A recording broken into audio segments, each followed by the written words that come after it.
మన కొరకు ప్రార్థనలు చేస్తూ, మన కొరకు ఎంతో ప్రయాసపడుతూ, మన కొరకు కష్టపడుతున్నారు కనుక మన ఆత్మీయ తండ్రి గారిని ఆసంటి సంఘం అంతా సన్మానిస్తున్నారు. ఆయన కొరకు మనం ప్రార్థన చేద్దాం. ఆయన గౌరవించాలి. ఆయన కొరకు మనం ప్రార్థన చేయాలి కనుక ఎంతైనా ఇది మనకి ఆశీర్వాదకరము. దైవ సేవకులు మన మధ్య నుండి బలంగా వాడబడాలి. వారి దీవుళ్ళు కావాలి. వారి యొక్క మనం ఆశీస్సులు మనం తీసుకోవాలి. ఇంత గొప్ప దైవజనులు మనకి దొరకటం, మన మధ్యన మంచిగా వాడబడటం ఎంతైనా మనకి ఆశీర్వాదకం కనుక ఈ విషయాన్ని బట్టి దేవుని నామానికి ఎంతో మహిమ కలుగును గాక.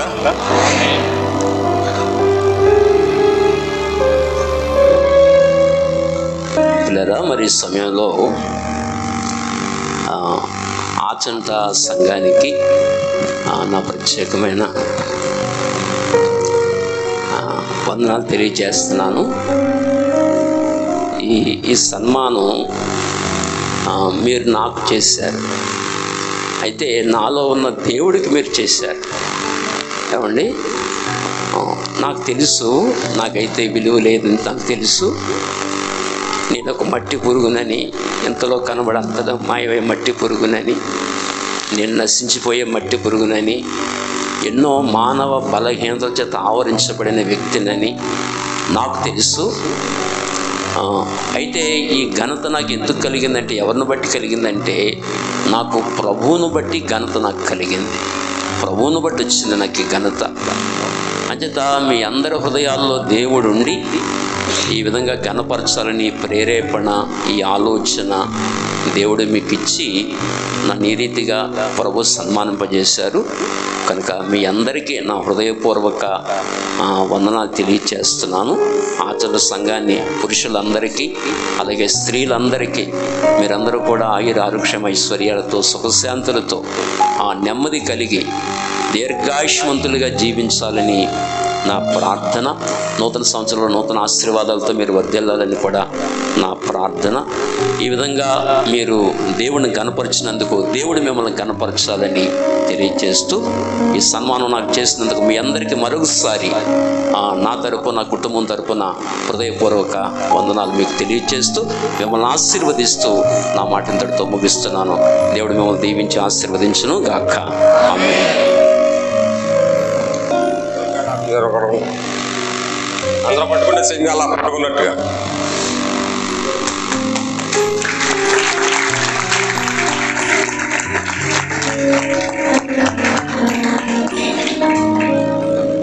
కూర్చోండి నుంచుని చెప్తారండి, కూర్చోవాలి కదా.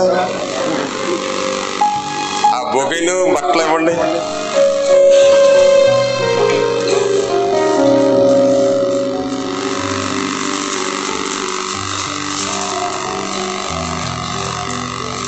దుర్గారు ఒకరు, వెంకటరమణ గారు ఒకరికి రెండు జల్దీ ఇవ్వండి. తప్పట్లు పట్టండి.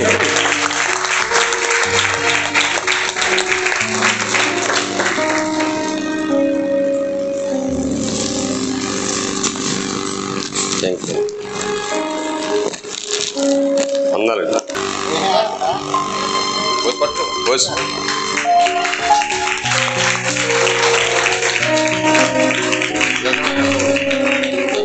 ఎదురుగా ఉండి మొగిలిచ్చి బట్టలు ఇవ్వండి.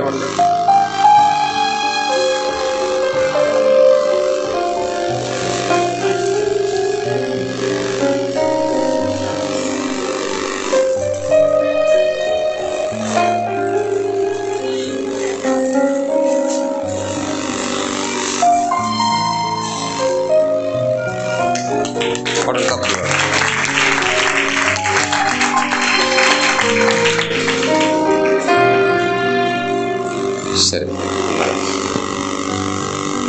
మరి ఆచంట సంఘ ప్రియులందరికీ ప్రభు పేరట అందరికీ వందాలండి. చాలా నేను అలుపుండండి, నాకు చదువు అంటే తక్కువ. అయితే దేవుడు నన్ను ఏర్పరుచుకుని సేవకుల పక్షంగా మరి పనిచేయటానికి దేవుని బట్టి అలాగే దైవజనులు మరి ఆత్మీయ సేవకులను బట్టి ఘనతండి. అయితే ఈ స్థానంలో నేను ఉండటానికి ఏమాత్రం పాత్రం కాదు. దేవుని యొక్క కృప ఇదంతా, ఈ మహిమ, ఈ ఘనత, ఈ ప్రభావం ఆయనకే చెల్లాలి కనుక ఇటు అభిమానము, ఇటు ప్రేమ మరి ఆసన ప్రియులందరూ కూడా ఈ విధంగా చూపించినందుకు ప్రేమపూర్వకంగా మీకు అందరికీ వందనాలండి. దైవ సేవకులను బట్టి కూడా మరి దైవ సేవకులకి వందనాలండి. కనుక ఇదంతా మరి దేవుడు ఏర్పాటు, దేవుని యొక్క సేవకులతో పనిచేయటం, ఇదంతా ఆ సేవకుల పక్షంగా ఉండటం వల్ల ఇది ఘనత. కానీ మా యోగ్యతను బట్టి, మా గొప్పతనాన్ని బట్టి, మాలో ఉన్న జ్ఞానాన్ని బట్టి కాదు. అంతా ఆయనదే, దేవునిదే. అలాగే దేవుని తర్వాత మరి మా యొక్క దైవ సేవకులది ఇదంతా. కనుక ఆ ప్రభు నామానికి మహిమ కలుగును కాక. అందరికీ వందాలండి. గంగరాజు గారు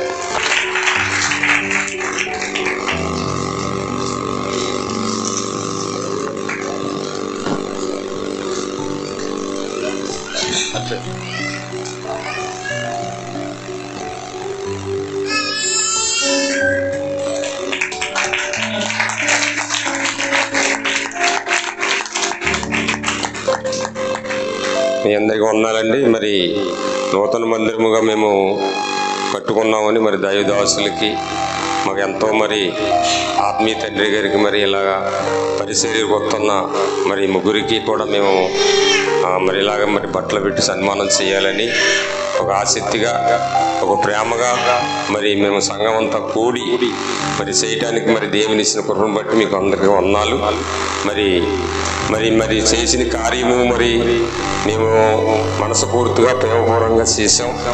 మరి మరి మీరు అయినా అందరూ కూడా మిమ్మల్ని ఆశీర్వదిస్తారని, దేవుని కూడా ఆశీర్వదిస్తారని, దాసులు ఆశీర్వాదం మాకు ఉంటుందని, మా ఆసన సంఘాన్ని అంతటికీ మరి క్షేమకరంగా మరి మేము ఉండి ఆరోగ్యంగా ఉంటామని మా సంతోషం కొలిది మేము చేసామండి. మీ అందరూ కూడా మీరు దీవించాలి.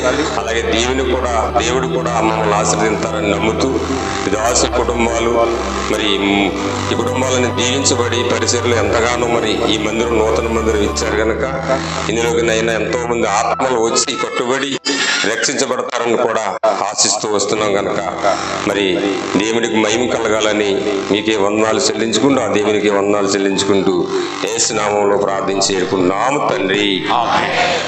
అలా నిల్చోండి ఒక నిమిషం, మన సౌండ్ ఇస్తారా?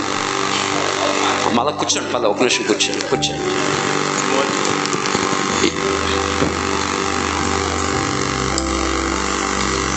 కట్టేసేయండి. లేదా ఈ సమయంలో ఒక మాట మీకు చెప్పాలి. ఇందా గంగరాజు గారు అన్నట్టుగా ఇలా సన్మానం చేశారు, రకరకాల మైండ్ సెట్లు ఉంటాయి కదా, రకరకాలుగా భావించే అవకాశాలు కూడా ఉంటాయి. నేను దాన్ని క్లారిఫై చేస్తాను దయవుంచి. తిమోతికి రాసిన మొదటి పత్రిక 5వ అధ్యాయము 17వ వచనం ఒక చదవండి. మొదటి తిమోతి 5:17. కదమ్మా, మొదటి తిమోతి 5:17. బాగుగా పాలన చేయు పెద్దలను విశేషముగా వాక్యమందును ఉపదేశమందును ప్రయాసపడు వారిని రెట్టింపు సన్మానమునకు పాత్రులుగా ఎంచవలెను. ఈ మాట మీరు గ్రహించాలి. ఏమని చెప్తుంది వాక్యము? బాగుగా పాలన చేయు పెద్దలు. పెద్దలంటే ఎవరంటే దేవుని సేవకులు. పెద్దలంటే దేవుని సేవకులనే పెద్దలని వాక్యం చెప్తుంది. పెద్దలంటే సంఘానికి వేరే పెద్దలు ఉండరు, దేవుని సేవకుడే పెద్ద. అయితే పరిచారకులు ఉంటారు. గంగరాజు గారు ఉన్నారు, రామకృష్ణ గారు ఉన్నారు, ఈ పురుషులు వీళ్ళందరూ ఉన్నారు. పరిచారకులు కింద మా దేవుని దాసులుగానే ఉంటే మా కింద సగం పరిచారకులుగా ఉండి పరిచర్య చేస్తారు. వీరు పరిచారకులు. పెద్దలు ఎవరంటే పాస్టర్ గారు. బైబిల్ పాస్టర్ గారిని పెద్దలంది, పాస్టర్ గారిని అధ్యక్షులంది, పాస్టర్ గారిని కాపురులంది. ఇన్ని పేర్లు పాస్టర్ గారికి ఉన్నాయి. సంఘ పెద్దనగా పాస్టర్ గారు, అధ్యక్షుడు అనగా పాస్టర్ గారు, కాపర్ అనగా పాస్టర్. ఇది కొంచెం అర్థం కావాలి సంఘానికి. బాగా లోగడ ఎప్పుడో ఒక 15-20 సంవత్సరాల కిందట ఈ మాటలు చెప్పాను. కనుక బాగుగా పాలన చేయు పెద్దలు అంటే బాగుగా పాలన చేయు పెద్దలని తర్వాత మాట ఏమన్నాడంటే, అదిగో విశేషముగా వాక్యమందును ఉపదేశమందును. అంటే వాక్యం చెప్పేది ఎవరు? పాస్టర్ గారే. ఈ వచనమే కాదు, తర్వాత వచనాలు కూడా చాలా వచనాలు ఉంటాయి. సంఘ పెద్ద కాపరని, పాస్టర్ గారిని, అధ్యక్షుడని. అంచేత బాగుగా పాలన చేయు పెద్దలు అంటే వాక్యమందును ఉపదేశమును విశేషముగా ప్రయాసపడు వారిని రెట్టింపు సన్మానమునకు పాత్రులుగా ఎంచాలన్నాడు. రెట్టింపు సన్మానం. మీకు అర్థమవుతుంది ఈ మాటలు? ఎందుకంటే మళ్ళీ పాస్టర్ గారు సన్మానం చేయించుకున్నారు, మన సంఘాలు ఎక్కడెలా లేదు కదా, సన్మానం చేయించుకున్నారు, ఇలాంటి మాటలు కూడా వస్తాయి. ఈ ఆచరణ సంఘం వారు ఎలా చేశారన్న మాటలు కూడా వస్తాయి. కనుక నేను ఏ అడిగేసిన వాక్యానుసారంగా అడిగేస్తాను, ఎవరికి అంత అవకాశం ఇవ్వను.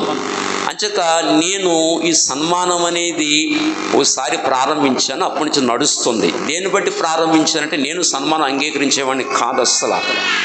నాకు వాక్యం నేర్పింది ఎవరంటే థామస్ ఆచార్య గారు. నేను సన్మానం చేయించుకోవడానికి పాత్రుడు కానని నేను వెనక్కి వెళ్ళిపోతే అప్పుడు ఆయన ఈ వచనం చూపించి, లేదు ఉపదేశమందును వాక్యమందు ప్రయాసపడే రెట్టింపు సన్మానానికి పాత్రుడని వాక్యం చెబుతుందని నాకు ఆయన నేర్పించారు. తర్వాత అర్థమైందా? అప్పుడు వాక్యాన్ని గ్రహించి నేను ఆ స్టెప్ తీసుకోవడం జరిగింది.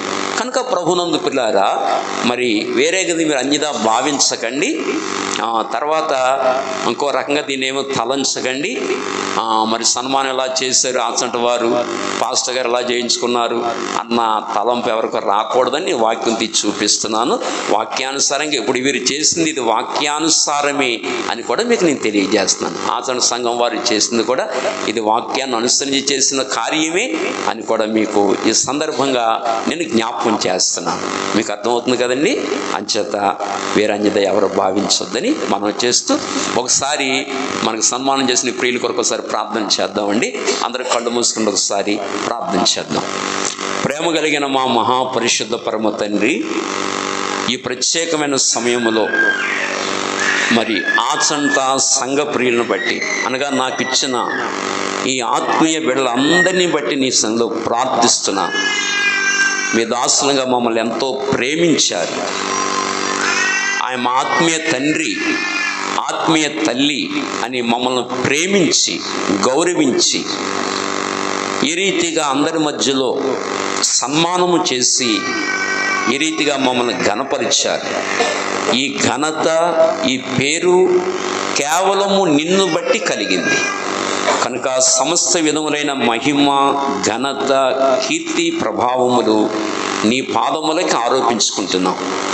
ఈ ఘనకార్యాన్ని చేసిన ఆచరణ సంఘాన్ని ప్రియులను దీవించి మీరు ఆశీర్వదించండి.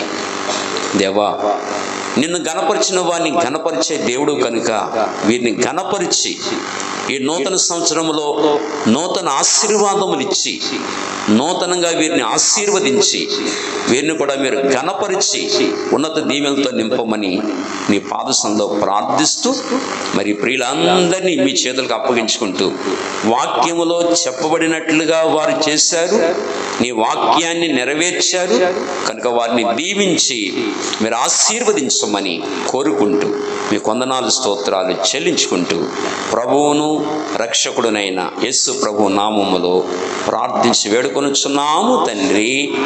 ఆమేన్, ఆమేన్. వందనాలు. మరి అతడు